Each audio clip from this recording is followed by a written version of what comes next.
come, Ray. The one constant through all the years, Ray, has been baseball.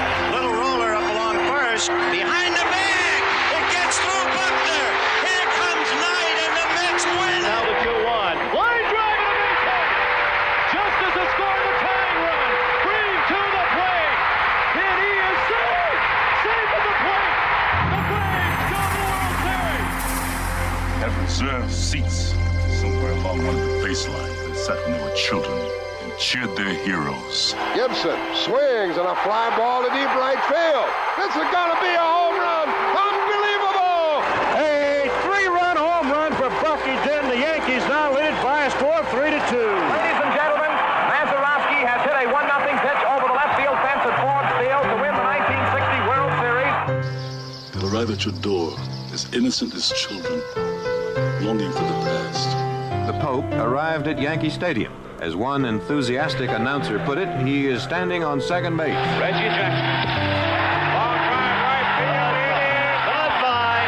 Big World Series for Reggie Jackson. The Blue Jays are World Series champions as Joe Carter hits a 3-run home run. Back to throw. There's a left back. It's going to be, I believe, the Giants from the pennant. The Giants from the pennant. The Giants from the pennant. The 0-1 pitch. A liner off Nagy's glove into center field. The Florida Marlins have won the World Series. The memories will be so thick that I can brush them away from their faces. The 1-0 delivery to Fisk. He swings, long drive, left field. If it stays fair, it's gone. Home run. The Red Sox win. And the series is... Lolich fires. Ball is hit high in the air. This should be the series.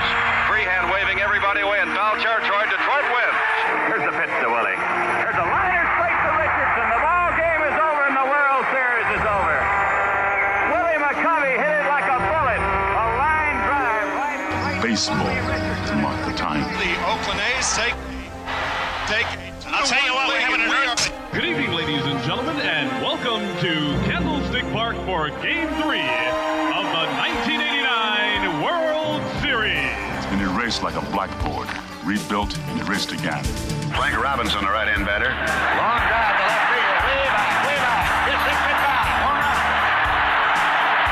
Base hit loaded, 1 out. Pena in a jam. The Twins are going to win the World Series. The Twins have won it. Ozzie with 1 out. Smith corks one into right down the line. It may go. Go crazy, folks. Go crazy. It's a home run. And the Willie Mays just brought this crowd to its feet with a catch, which must have been an optical illusion to a lot of people. This field, this game, is a part of our past, Ray. It reminds us of all that once was good, and it could be again.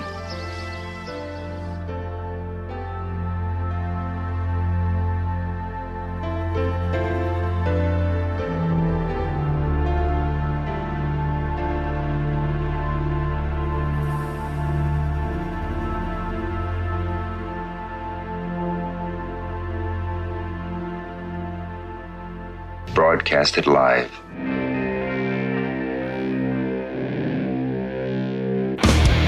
Hey!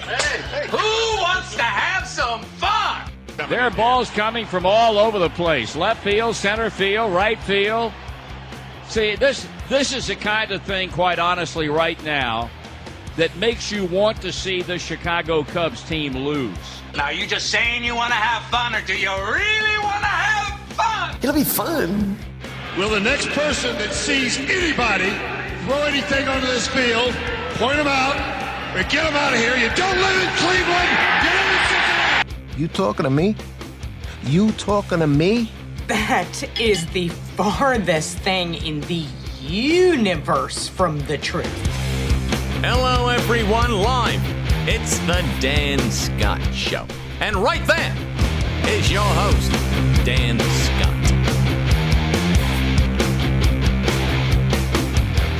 All right. Well, good morning, everybody, and welcome to this Thursday edition of the program. I am your host, Dan Scott. Good to have you with us on a beautiful day here in the upstate of South Carolina. It is sunshine, blue skies, almost a little bit of a haze out there even as the warm weather has arrived full force here in our part of the world, and it's actually going from warm to hot very quickly. We've had very little of what you would call an actual spring, because at the beginning of spring it was still very, very cold and very rainy, and then we had about a week or so of really spring-type weather, and then the switch got flipped and somebody turned the heat on outside, and it's starting to steadily climb. But it's a nice day. We are happy to be here, blessed to be here, and I hope that you're feeling the same way on this Thursday. On the program today, our guest coming up via phone at 10:25 is Furman head baseball coach Brett Harker.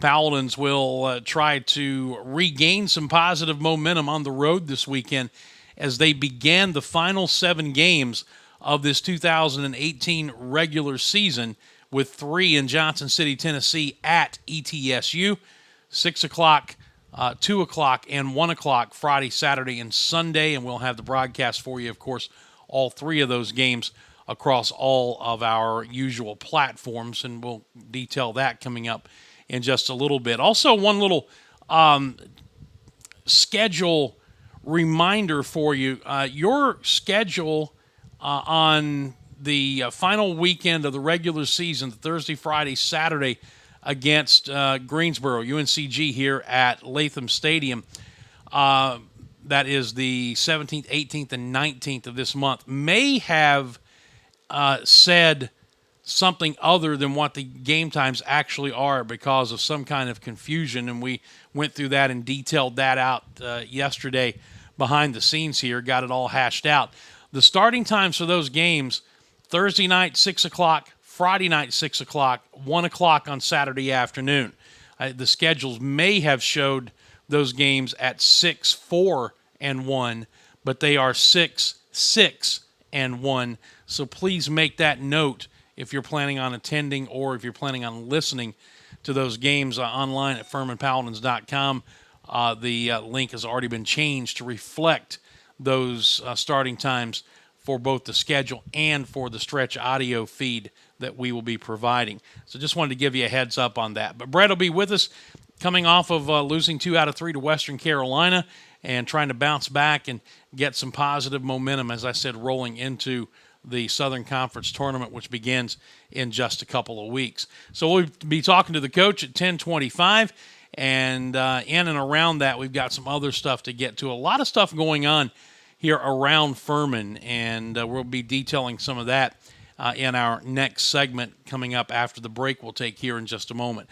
I just want to remind you again, as I did at the beginning of the show yesterday, I won't do it in such a lengthy fashion, but if you haven't seen it yet, you need to go to the archives on my Facebook page, on my Twitter feed, scroll down through, and you'll find it, or go to my YouTube channel, Dan Scott Show, and check out the Tuesday interview with Southern Wesleyan University Athletic Director Chris Williams. That thing has been seen combined now over 1,600 times, and we want it to continue to spread, want that interview to go viral. If you don't know what we're talking about, Chris, who's a longtime friend of mine personally, longtime friend of this show and several different incarnations, detailed for the first time his battle with clinical depression and anxiety, the effect that it's had on him and his family, his work life, everything else. And it's a process that's been going on for 2 years now, and it's still ongoing. Thankfully, he's getting counseling. He is getting some tremendous support from his family, his friends, and a number of other folks inside his inner circle, and is making some tremendous progress, and now feels like it's time to start sharing so he can help other people. And, you know, as we talked about, as some comments on the Facebook Live comments section said during the actual interview as it was happening on Tuesday, this is another one of those things that men generally don't talk about. We have been programmed to just kind of hey, keep all that stuff internalized. Keep grinding away. You got to get the job done. You got to get, however many hours it takes. It's what you have to do. You just buckle down, do what you have to do to get it done, and keep everything else internalized. Keep it inside, and do what a quote-unquote real man is supposed to do. Well, and what we see time and time again, as we talked about yesterday, are real men who are failing or being struck by all kinds of maladies, from heart conditions to alcoholism to depression and anxiety, because they're trying to do too much and not allowing themselves the luxury of actually talking to somebody, because quote unquote real men don't seek counseling. Real men don't need counseling, right? Well, what we find out is they do, and Chris details that in very emotional fashion during that interview. So if you haven't seen it, it's on my Facebook page. You can go there and just scroll down. You'll find it. I've shared it a couple of different times, as have some other people, so it's easy to find. It's on my Twitter feed. You can scroll back and find that. The easiest way may be just to go to YouTube and search for the channel Dan Scott Show, and it'll be probably inside the first 4 or 5 videos that show up on the page. But wherever you go to watch it, please do, and then share that link so we can get that thing to go viral. Not because of me, not because of anything other than the courage Chris showed to come on and publicly speak for the first time about this issue that had him questioning everything up to and including whether God had abandoned him. So you want to be riveted for an hour, about an hour and 15 minutes actually. Watch that interview and then share it, and let's get that thing viral. Let's get it out, because it's a message people need to hear. And one thing I did not mention yesterday that Chris mentioned at the end of the program, if you would like Chris, or first of all, if you'd like to just send him a message, a note, drop me a line and I'll get you the way that you can do that. And he does not want his personal information, put out widespread publicly, of course, and you can understand that. But also, if you would like him to come and speak to a men's group, church group, any group, men, women, doesn't matter. He feels like, as he is coming through this now, that one of the places God is leading him is to use his experience in hopes of helping other people. And so we'll pass along any and all requests that you may have. If you'll just send them to me, I will make sure Chris gets them, and he will get back in touch with you. But again, we want to get that interview viral and hope that you will go out and watch it if you haven't on any of those locations. All right, we will take a break. We'll come back. Man, there's a lot going on here at Furman. For our Furman faithful, you're going to be riveted for the next probably 35, 40 minutes based on the stories we're going to cover and then the interview with baseball coach Brett Harker. None of that happens, though, until I'll tell you about the Atlanta Bread Company, located at Cherrydale Plaza, just down the road from campus here. They are the presenting sponsor of the program, and I would highly encourage you to go talk to Jeff Massey, the owner there, and thank them for what they have done for us on this program. And, oh, by the way, enjoy some great food and great service in the process. They have all kinds of wonderful menu items, sandwiches, soups, salads, and a whole case full of fresh baked goodies that you're going to absolutely love. That's the Atlanta Bread Company, Cherrydale Plaza, just down the road from campus here at Furman. You'll hear more about them in this upcoming message, and we'll be back on the other side to start getting into some of the myriad of things going on here at Furman, including another outstanding performance by the women's golf program. They are headed to the NCAA Finals, and we'll detail that on the other side. This is the Dan Scott Show, and we'll return in just a moment. Holding, number 79, defense, first down. I'm also holding a party tonight. Great call by the official. Looks like we've got another flag on the field. Holding. A Pepsi. Necessary refreshment. Hey, Ted, bring some of that Pepsi to my party. Pepsi and the NFL. Welcome to the Fun Doesn't End Zone. The Atlanta Bread Company wants to make your dining experience as convenient as possible, especially if you're ordering takeout. Go online to atlantabreadcompany.com, place your order there, and pay for it too. Then, when you get to the restaurant at Cherrydale Point, you breeze right by the cash registers and go straight to the pickup counter where your food will be waiting. And speaking of food, try the new Shrimp Po' Boy, a delicious and surprisingly healthy addition to the already great menu. That's the Atlanta Bread Company, Cherrydale Point in Greenville. When the Furman baseball team goes on the road, it travels safely, comfortably, and with the latest technology with Jeans Tours and Charters. Jeans has been a Furman favorite for decades and has serviced Furman baseball for over 20 years. Take it from head coach Brett Harker. Book your next road trip with Jeans. Jeans Tours and Charters, online at jeansbussvc.com or call 864-242-1673. Jeans Tours and Charters, servicing the upstate since 1980. If you've been sidelined by an injury, the St. Francis Sports Medicine team is here 24/7 to get you back on the field. Our highly trained network of physicians, athletic trainers, and physical therapists treat all types of sports-related injuries, even those that don't occur from playing a sport. Call the St. Francis Hurt Line at 675-HU-RT for priority appointments or at-home advice. Again, that's 675-HU-RT. Let me tell you something, Cowboy. This rookie can really bring the heat. He's smoky and spicy with a Chipotle style all his own. It's a new Montgomery Inn Chipotle barbecue sauce. Make it a part of your home team. Available now at your neighborhood grocer or online at CincyFavorites.com.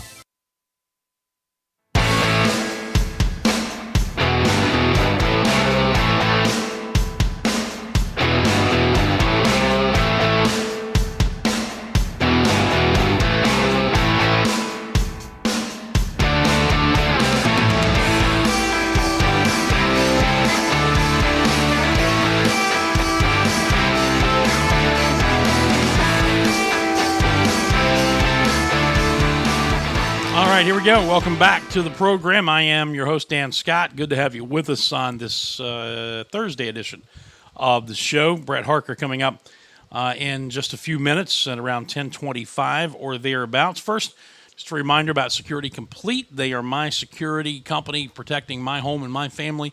I believe they should be yours too, protecting your home, your family, your business, whatever situation is. Locally owned and operated. The two guys that run the company have over 40 years combined experience in the security industry. They are located in Liberty, but they service the entire upstate.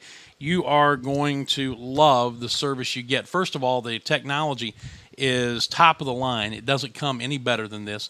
There are no monthly contracts. You will buy the equipment, you own the equipment, and then you're on a month-to-month contract. If you decide to do something else, you own the equipment, and it's free and available for use with anybody that you may go to next. They're not going to lock it out on you or anything like that. But I'm here to tell you, you're not going to go to anybody else. You're going to really enjoy the level of security and customer service you get from Security Complete.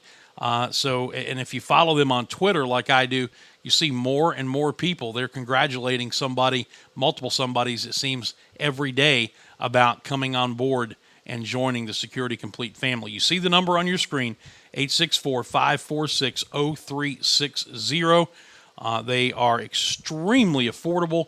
The service is unmatched, and I highly recommend them. And I hope you know by now that I would not do that if I did not believe in them myself.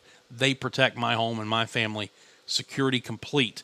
Also on Facebook and on Twitter. All right, a lot of stuff going on, as I mentioned, around Furman, and we start with what you see there on the screen. The women's golf team, once again, moving on. Third place in the Tallahassee Regional.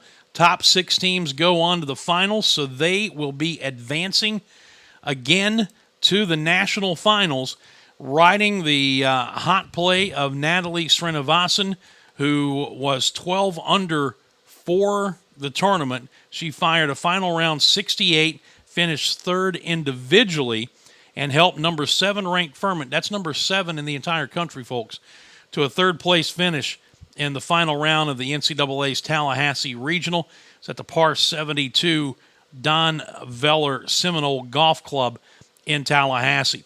So this is their third straight and 19th overall NCAA championship appearance.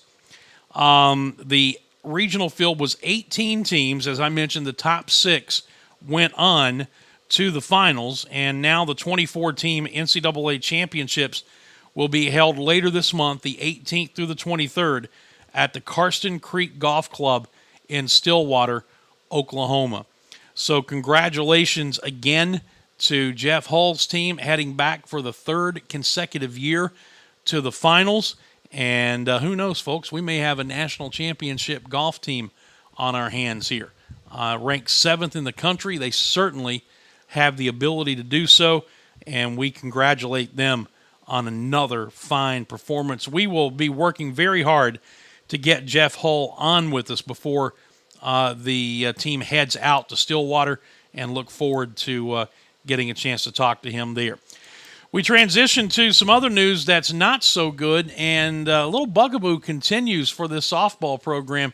It's happened now, I think, 3 consecutive years, coming off of marvelous regular seasons, and this one the best of, I think, any of the previous regular seasons under first-year and interim head coach Wally King.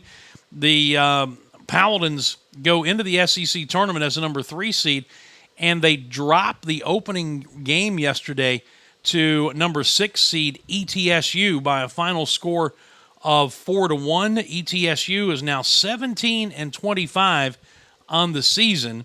They advance to play Mercer at 3 p.m. today, while the Paladins, trying to avoid elimination, they got underway just about 17 minutes ago up in Greensboro against number 7 seed Western Carolina. Furman, with the loss, is now 38-14. The lone run that Furman scored yesterday came courtesy of the young lady whose picture you see on the screen there. Sophomore Casey Bigham hit a solo home run, her second of the season, and it came in the bottom of the 5th inning. It came, by the way, after she fouled off 4 two-strike pitches, and she was able to find one to her liking and launch it out of here to the beyond the fence and straightaway center field. So, and boy, it looked like they had some issues that has plagued the baseball Paladins a little bit. They were 0 for 8 with runners in scoring position yesterday. That game right now is streaming live, by the way, on the SoCon Digital Network. If you want to go watch it, you can do that. We would not be upset at all if you decided to go watch that, because Wally King's team needs all the support that it can get. Lindsey Burt suffered her 9th loss of the season. She's 25-9 on the mound now. 4 runs, 6 hits in the complete game. She struck out 9, did not walk a batter, but gave up a couple of home runs, and that ended up being her undoing. So the Paladin softball team, as we speak, playing right now in an elimination game against number 7 seed Western Carolina, and it's streaming live at the SoCon Digital Network. And then finally, we transition into the world of track and field. The Paladins are set to compete at the SoCon Championships beginning today. The outdoor track and field teams are ready for action. They'll go on today and tomorrow up in Cullowhee at Western Carolina's Catamount Athletic Complex. The 2-day meet, the 94th Annual Outdoor Track and Field Championship for the men, the 32nd for the women. It actually began this morning at 8:30 with the men's 10,000 meters, followed by the women's 10,000 meters, then the decathlon, and it goes on and on, as I mentioned, today and tomorrow.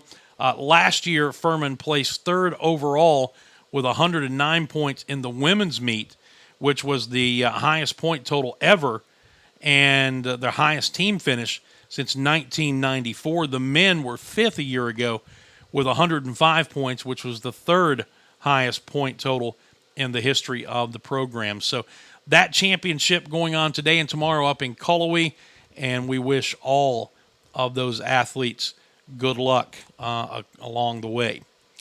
So that's a wrap of what's going on here at Furman outside of the realm of baseball. When we come back, we're going to dive headlong into the realm of baseball with Furman coach Brett Harker. He will join us on the other side, and we will preview the upcoming matchup with East Tennessee State. That is next here on the Dan Scott Show. We'll return in just a moment. Hey, Furman fans, it's baseball season. Here at Ingalls, we know that as you root for the home team, sometimes you want more than just peanuts and Cracker Jack. And while we do deliver on your favorite ballpark classics, we're proud to offer a packed lineup of everything you need to make your next meal a home run. Ingalls, a proud sponsor of Furman Baseball and the official grocery store of Furman Athletics. Go Dins!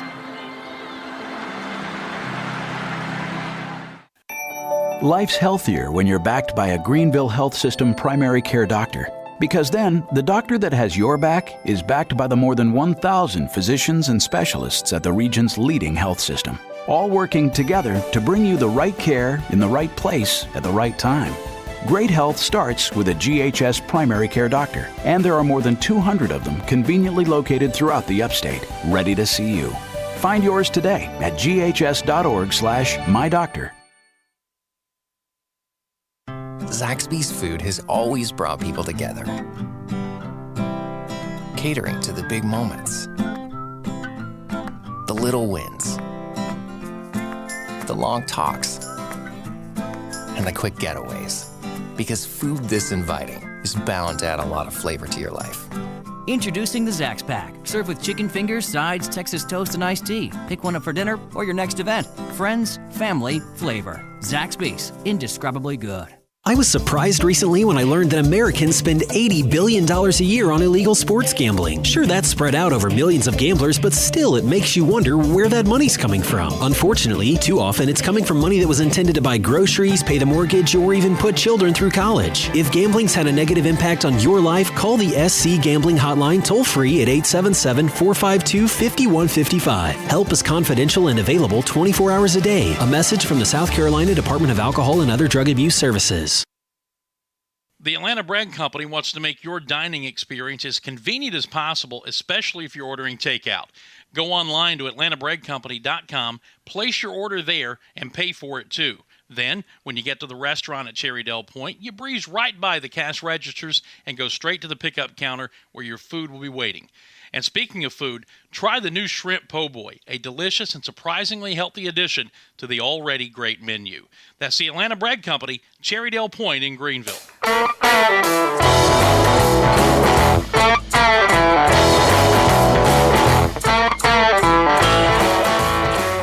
We continue here on this Thursday edition of the Dan Scott program. Hope that your day is going well. And we look forward to spending the rest of the show with you, and looking forward to getting back in the saddle as it pertains to the game of baseball. Missed last week's series, of course, because of the graduation of my daughter from college, and I wouldn't have missed that for the world. But 2 weeks away from the game is a long time for me during the season. I bet even a week away feels like it's even longer for Brett Harker with no midweek game this week after what transpired at home a week ago against Western Carolina. I'm going to guess that he is itching to get back to play this week at East Tennessee State. We will find out now. Brett, how you doing? I'm doing well, Dan. I appreciate it. We missed you last week, and I chuckled from the dugout when the first inning of you being gone resulted in a triple play. I said, man, that's gonna eat Dan up that he missed that play. But we miss you, and we're ready to get back on the field as well, man. We're itching to get up to Johnson City tomorrow and get back on the diamond. Well, you know, it's a funny story where that's concerned because, and I relayed this, I think over the weekend, or no, I told my family last year. Tom sat in for me for a game against Gardner-Webb for some reason. Now I can't remember exactly what it was, but that was a game that we scored 27 runs and tied the school record with 7 home runs in a single game. So I think Carter Grote went 6 for 6, I believe. Yeah, exactly. So I get this text from Hunter Reed shortly after the first game began on Friday, and he said that he was joking with Tom that with me gone that something crazy will happen, and he said we'll either turn a triple play or someone will hit for the cycle or something like that. And he said, I'll be darned if we didn't turn a triple play in the first inning. Yeah, we did that quick too. The first inning, and I don't know if you went back and watched the replay. It was the strangest triple play I've ever seen, to the point where Bobby Moran and I were talking on Monday, and I was trying to figure out what he thought the triple play was, and he was trying to figure out what I thought the triple play was. And the final verdict was, at one point we were doing a rundown on the guy that was already out, and it all came down to. The umpire had called a catch on the batted ball, but my shortstop, it one-hopped my shortstop. So my shortstop did not think that he did not think that the force was in play. He thought that was still a live runner between second and third, when in fact we had doubled him off and we flipped it to second. So anyway, we ended up touching, and that was my big point to the umpires, is we touched everybody off of the bag. So no matter whether you called out or safe, on the catch, it doesn't matter. Everybody was tagged. It's a triple play regardless. So it was an interesting play, and it was one I'll remember for a long time. Well, and as it turned out, Friday was the highlight of the weekend. And Brett, we have talked about this so many times. This game is so strange. If you could figure it out and write the book, you'd never have to coach again. But how does a team score 13 runs one game and only score 3 runs the next 2, and one of those was unearned, and the other 2 only come on a pinch hit home run in the bottom of the 9th inning of the third game? I mean, it's got to be baffling. It is. It's very, very frustrating. And what you have to remember as a coach is, however frustrated you are from the dugout, you have to understand it's 2 or 3-fold to those young men in the box. And our job is to help them and make sure we have the best mindset and approach going up to the plate, instead of just making the matters worse and getting frustrated and yelling and screaming, because they put so much pressure on themselves already that they don't need that added. But we win big on Friday night against a team that, as everybody knows, has not had a very good year. And my big message to them was, guys, do not get distracted. These runs do not carry over. We have graduation. There's all these things set up to be distracted. Don't let it happen. We'll deal with all the graduation stuff, after the game. And tip your cap to there was a big old freshman on Saturday. He's probably 6'7", 6'8", and he really threw a good breaking ball, could throw it for strikes and threw it down in the dirt. And we just did not have very good at bats. And what ended up happening is, you keep thinking we're going to pop one, and we don't. We end up losing 2-1. And now the guys roll into Sunday, and they're questioning some things about their at bats, and you could just tell they were tentative at the plate. And before you know it, you've lost a series at home that you really shouldn't lose. And I hate to say it's a game of baseball, because it feels like a cop out, but sometimes you don't play your best baseball and you lose. But I will tell you, man, we've had a really good week of practice. I feel like we've come together even more over this week. As you can probably guess, there's some negative things going on from the outside world when you lose a series to a team that was 4-38 coming into it. But sometimes, God works in crazy ways. Sometimes that's what can bring the team closer together if you allow it to. If you want to start pointing fingers at everybody, it can drive you apart. But we've had a real good week of practice, and I feel like we're really prepared and mentally ready to go at the ETSU and have a good weekend.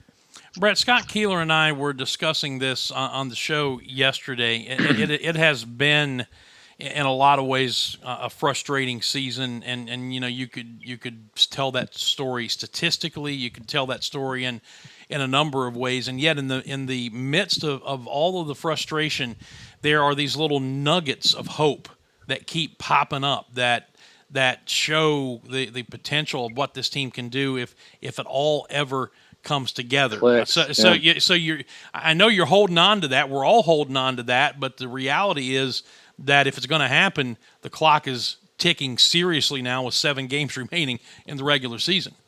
Yeah, I mean, you're exactly right. And that, when I talked to him yesterday, I said, guys, listen, we have to make sure we stay out of that play-in game. Now, we could have really took care of business last weekend and made sure that we weren't in that play-in game. Unfortunately, we didn't. We can't go back on last weekend. We just got to look forward. And we take care of business and stay out of that play-in game. There is no buys. 1 through 7 has a buy. 8 and 9 don't. And besides that, you're going to have to beat everybody in that tournament to advance on. Yep. You have just as good a chance as anybody as long as you stay out of that 8 9. And that was my message to them. Listen, and I went through our entire lineup. I said, we got a senior playing first, senior playing second, junior on the left side of the infield. We got a senior DH, junior in left, freshman batting 900 in center, and a senior in right. I said, we're going to have more experience than anybody going into this tournament. We actually, as strange as this sounds, we have more potential starting pitchers going into this tournament, especially if we can get Lazaro back. We got 6 or 7 guys that have went 5+ innings at some point this year. That's more than we've ever had going into a tournament. The pieces are there. We just can't stop believing in ourselves because it hasn't been the year that we wanted so far. There's not one team in the SoCon that's getting that large bid. There's not one. UNCG could have a chance if they don't lose another game, but there's nobody getting in that large bid. Everybody has to win that tournament, and we just got to continue to believe in ourselves and play hard and stick to the fundamentals. And if and when it clicks, we're gonna be a tough team to deal with in the tournament. Yeah, which is what we saw for a much longer stretch in the second half of last year and going into the tournament. And what you have to hope right now is that you can catch lightning in a bottle heading into this final week plus of the regular season and into the Southern Conference tournament at Fluor Field. We're visiting with head coach Brett Harker. Speaking of Matt Lazaro, how is he coming along? He's doing well. He's continuing the long toss, and he has good days and bad days, but the overall consensus is we think we'll be able to have him for the tournament. And, at this point, that's kind of what it's all about. We know we're not going to have him for ETSU. And then with the short turnaround between UNCG and the tournament, anything short of maybe a short relief appearance, I don't see that happening. But it would just would be nice to have him for the tournament. So that's what we're geared all of our rehab for. I think it needs to be made clear to people, though, because I know how you and your entire coaching staff, especially Caleb Davis, feel about these things. If there's any chance that pitching him in the tournament is going to further injure that arm, you're not going to use him regardless of the depth issues, right? No, absolutely not. The kid like Ben Anderson is the future of our program. He is as good as he gets. We feel like he's, Grant Sherman right now is a freshman, and that's a very high compliment because Grant's done a ton of in his career. So no, he would have to be all clear and all good to be able to pitch in that tournament. But he's had a good amount of time of rest already, and that's still 2 weeks away. So we feel confident that he'd be ready to go for that. Speaking of Grant Sherman, cautiously optimistic about the way he's throwing the ball right now.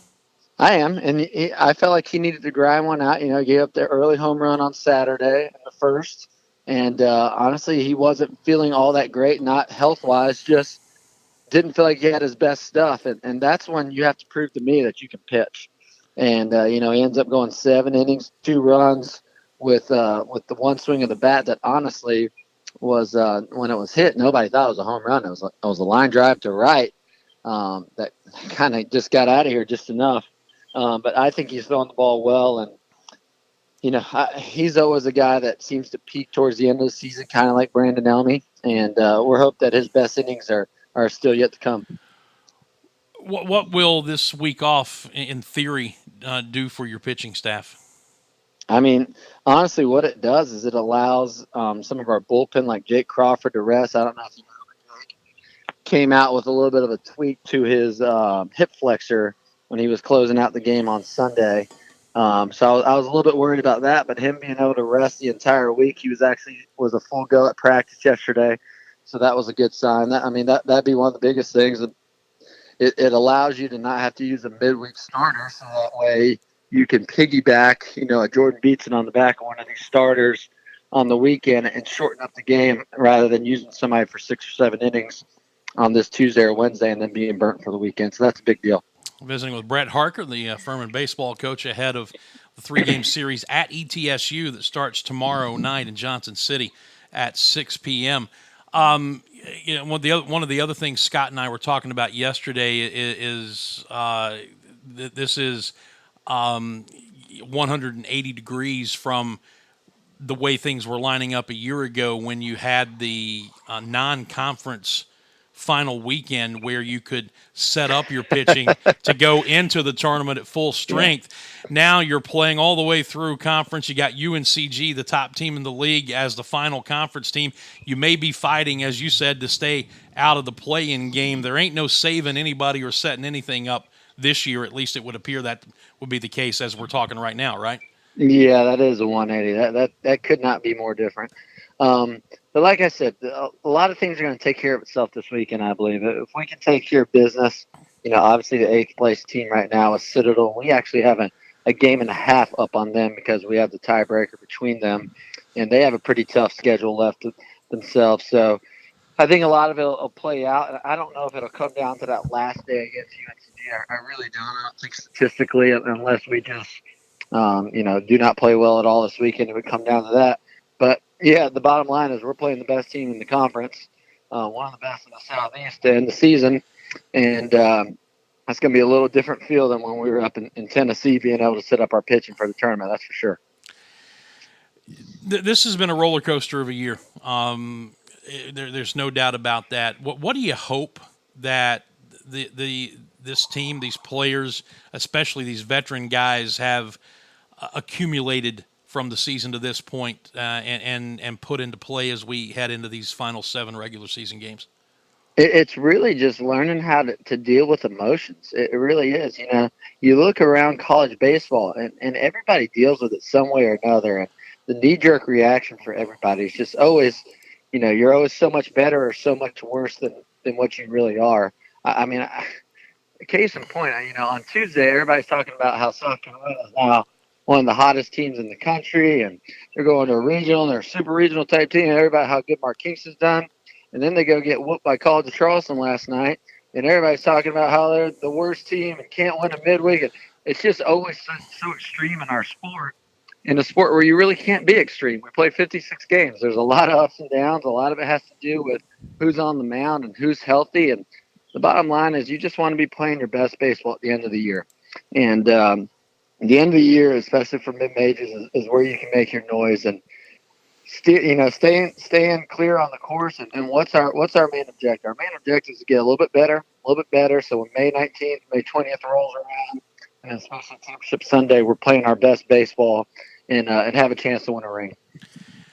Hey, Brett, in the midst of all of this, I know that recruiting is still going on. Give our fans a little bit of an idea of what your coaches are doing right now, because, for instance, when we went to Charleston to play the Citadel, I know that Taylor actually met us down there because he was on the road. Just give folks a little bit of a snapshot of what that is like, because that's another dynamic that's going on while, oh, by the way, you're trying to plan out and win baseball games. Yeah, it's just always going on. I mean, Coach Davis drove Chattanooga back yesterday to go see a JUCO pitcher, a lefty out at Walter State. Coach Harvin was at a high school game last night. I mean, we're just constantly driving all over, relaying messages, sending videos to each other until midnight, trying to figure out what we can do. And, at the end of the year, there's always a little bit of turnover, so you're trying to figure out different roster spots and money, and you got your 18s locked in. And now, obviously, we're really focusing on our 2019 class.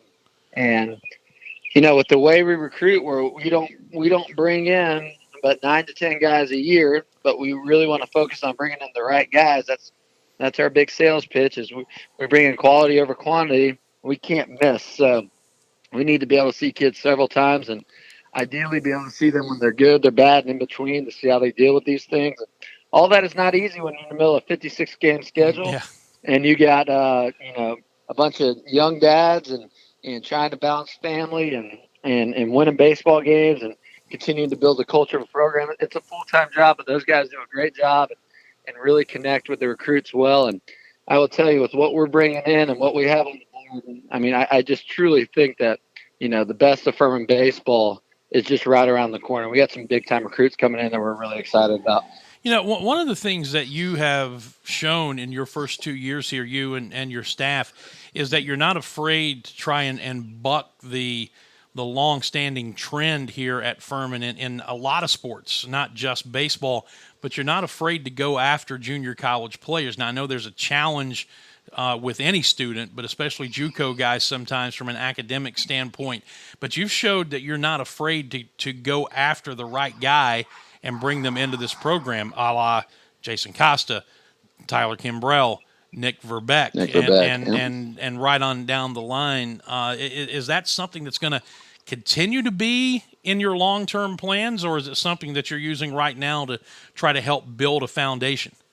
No, I think there needs to be a good mixture. I mean, I think for the most part, 2/3 of your class should be your homegrown high school kids that you bring up and you develop. And then I think you need immediate impact guys. I think you need guys that have proven that they can get outs and get big hits at the college level. And the thing is, everybody, JUCOs have a reputation of, not being academic kids. This is not true. Not in baseball, at least. I don't know about other sports, but you find plenty of kids with 4.0s and 27 plus ACTs going to JUCO. And it's just simply because baseball is so competitive in the Southeast. They want to play Division I baseball, and whether they developed a little bit later, they just didn't get the offer they wanted. They want another shot at it, and they go to these places, and you got to, it's obviously we have to be a little more selective than your normal university.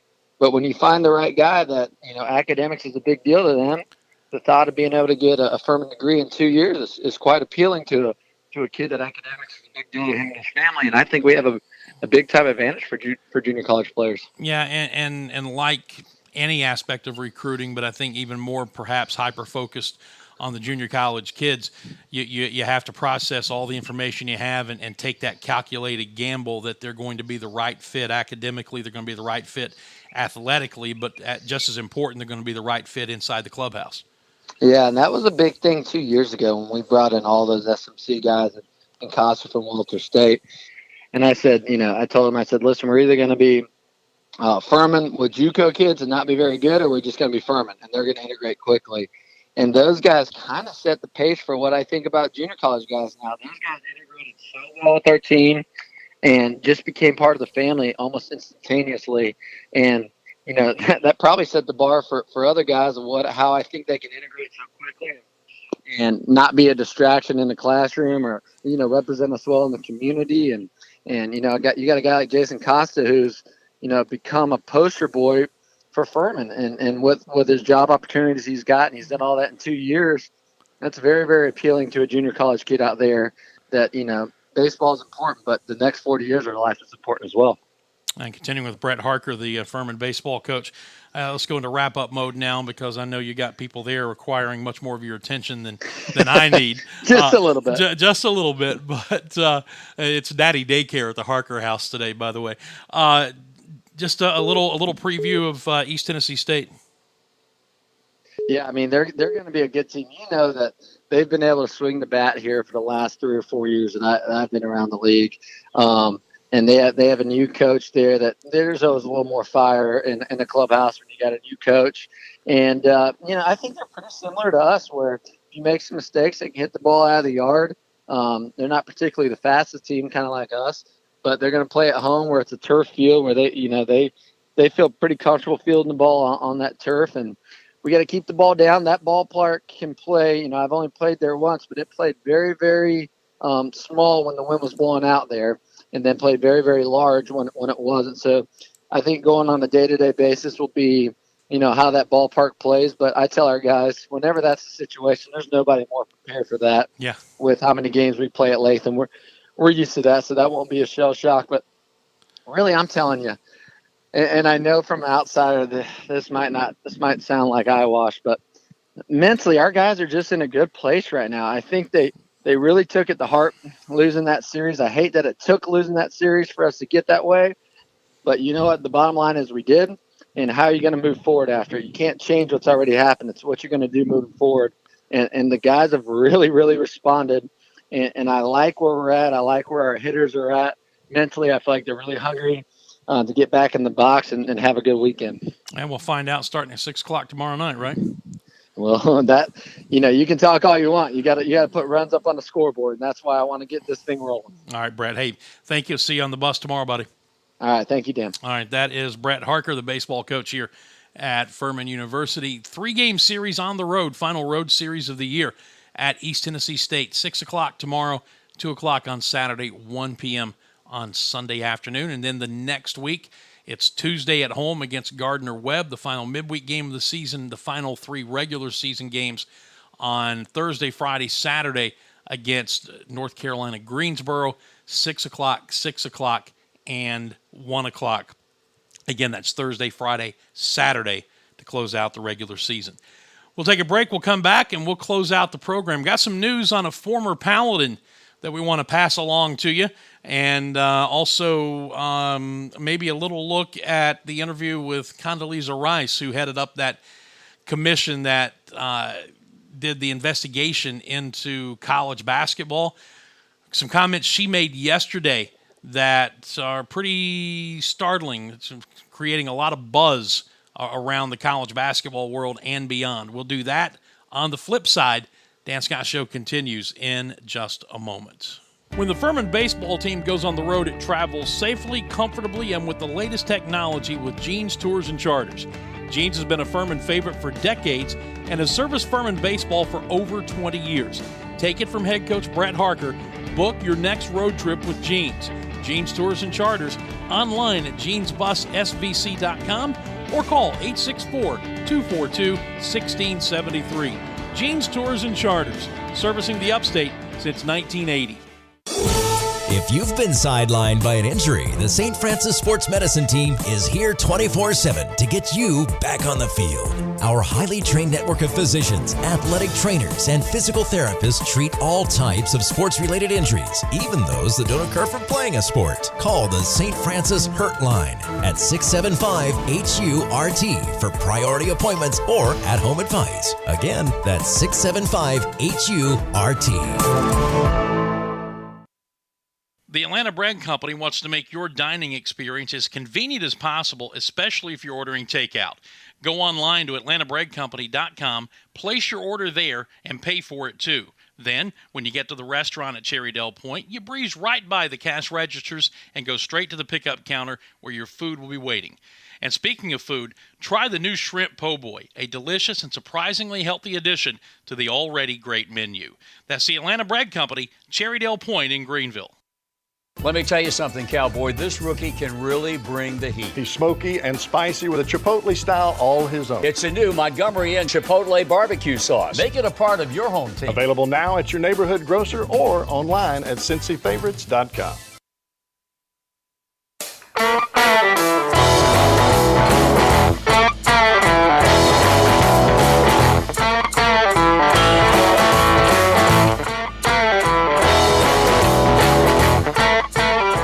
Welcome back to the show. I am Dan Scott. Good to have you with us as we continue here on the program.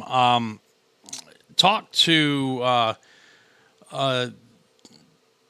Terry Andrews, who's the mother of former Furman pitcher Ted Andrews. You may remember Ted got his degree here, went on to Tulane as a graduate student, played 1 year. They actually had 2 years of eligibility at Tulane because of injuries he suffered at the beginning of his career here, and was drafted last year after being all the way back and healthy again. He started throwing the ball 98 miles an hour. White Sox took him in the late 30s, I think, or mid-30s rounds, and he went on to play. So I was trying to check up and see how he's doing this year, and unfortunately right now he's on the disabled list. Issues with the arm. The trainer thought it was the elbow, which provided a big scare for them, because he had Tommy John surgery, and he had to have, you remember, a second surgery on it to clean something else up that cost him 2 years here at Furman. But they now have diagnosed it as double crush syndrome, which is a type of carpal tunnel. His mom tells me that they know it's a wrist issue. He has tingling and numbness that shoots up to his elbow. He's been wearing a wrist and hand brace. Sees a doctor again this Monday. Terry said that he is discouraged but it is what it is, and he's just trying to keep a positive attitude. I think the best news is that it is not a recurrence of any issues with the elbow after the Tommy John surgery and then the complications he had there. So that's a little update on him. Of course, Will Gaddis, who was drafted in the 3rd round last year by the Rockies, is playing just up the road in Asheville at the Class A team for the Rockies there. So we'll try to continue to keep you updated on the Paladins who are playing professionally as we go on through the spring and into the summer. And then, if I still have the story up here, I wanted to spend just a couple of minutes on this before we wrap things up. Have you seen the story about the interview with Condoleezza Rice yesterday, who headed up that commission that did a massive report on college basketball and made a lot of recommendations, and this, of course, coming on the heels of the FBI investigation that has just rocked the very core of the sport. Well, one of the things that she said in the interview yesterday was disputing the fact that some people think that the committee punted, in her words, on the idea of athletes being able to profit off of their name and their likeness while they are in college. And she says that's not the case. What she clarified to say is that the NCAA right now can't do anything about it because one of the 2 lawsuits that were filed against them still has not been settled, and that is the Ed O'Bannon lawsuit. Once that is settled, then she says the NCAA can come up with a program that will allow athletes to do that and says that they should. And you know what? This could be, in my estimation anyway, this could be the answer to paying athletes. The NCAA, under a model like that, would not have to pay athletes. Athletes would be able to make money off of their likeness, off of their jersey sales, off of video game sales, or whatever the case may be, if they are good enough to do so. And that would, in the NCAA's eyes, I guess, allow them to maintain this appearance, which is a false appearance in a lot of ways, but this appearance of true amateurism. But it would not require the NCAA to have to pay athletes across the board. Basically, it would be an idea that, hey, if you're good enough and you can make money off of your likeness, if you can get an endorsement deal, then you have the freedom to do so. And how do you do that? What's the model? You know, the money, I've heard one model where the money goes into a trust fund and they don't get it until after they leave school, which would not be a bad idea. But the bottom line is that Condoleezza Rice said, no, we didn't punt the idea. We made it very clear that this is what they need to do, but they can't do anything about it now while this lawsuit is still ongoing and has yet to be settled. That's one thing. And then she went on to talk about the circumstances here recently in which after an Olympic star, and I want to see if I can pull this up here, Katie Ledecky, a swimming star of Stanford, had to stop competing collegiately in order to earn money. The NCAA would not let her do both, and yet they let the young lady from Notre Dame who you remember she hit the 2 game-winning shots at the buzzer in the national semifinals and the national finals this past March to give Notre Dame, I guess technically in early April, to give Notre Dame the national championship. Well, the NCAA gave her a waiver to allow her to perform on Dancing with the Stars and make money from that appearance because they said it had nothing to do with her athletic career as an NCAA athlete at Notre Dame, and Rice called him out on that. She said she could not understand that explanation because it was specifically what she did as an athlete that garnered her the opportunity to go on to Dancing with the Stars. So the NCAA continues to basically run around like the old Keystone Cops or the Three Stooges or whatever illustration you want to use. And at one point, she called the NCAA rule book incomprehensible. So I think she is preaching to the choir in a lot of in a lot of circumstances. Many of us have thought that for a long time. It'll be intriguing to see ultimately what happens with this, but I thought that interview, and you can find it at USA Today and find it at some other places, was widely disseminated yesterday.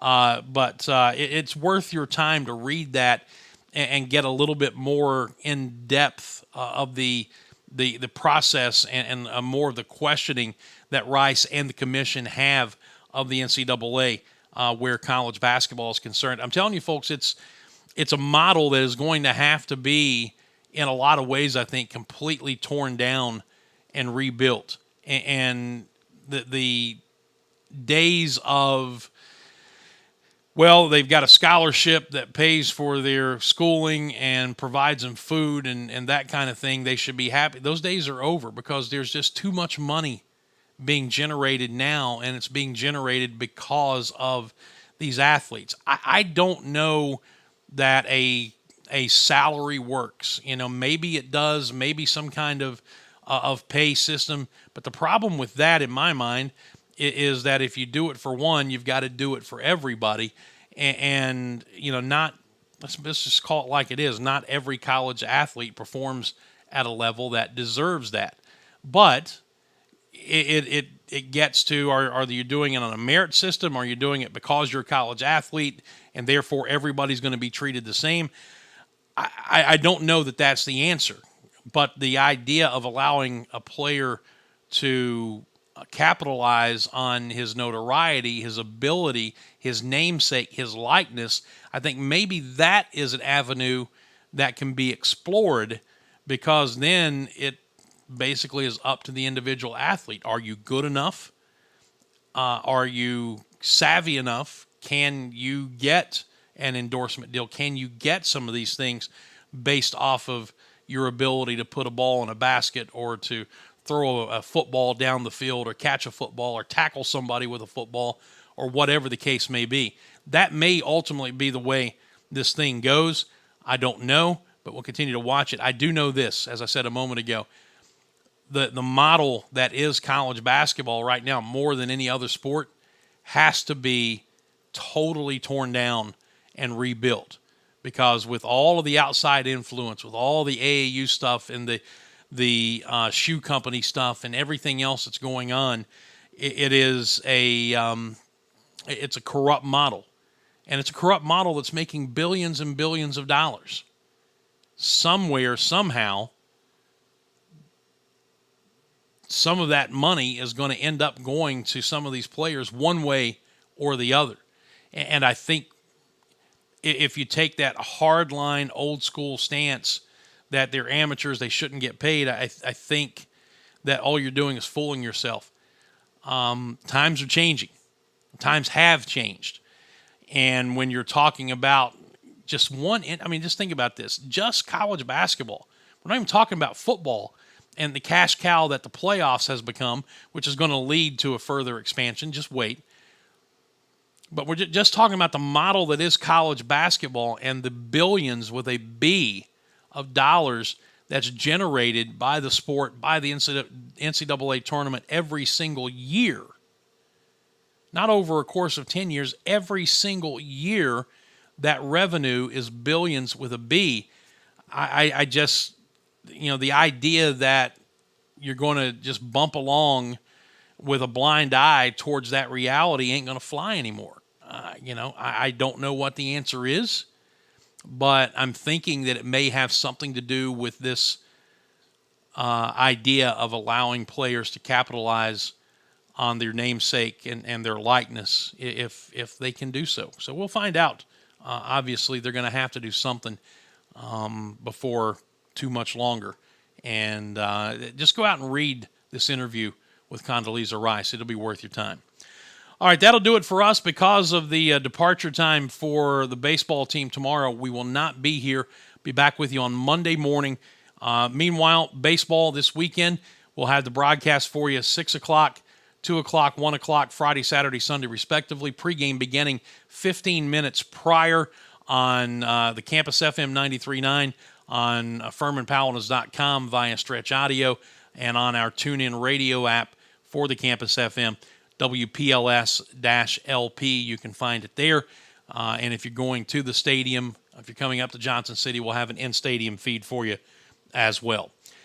Until tomorrow, tomorrow for baseball, but Monday for the show. You folks have a great weekend. Looking forward to being back with you here on Monday, and really looking forward to being back in the broadcast booth tomorrow night in Johnson City. Until then, for all of us here, I'm Dan Scott saying God bless you. So long, everybody.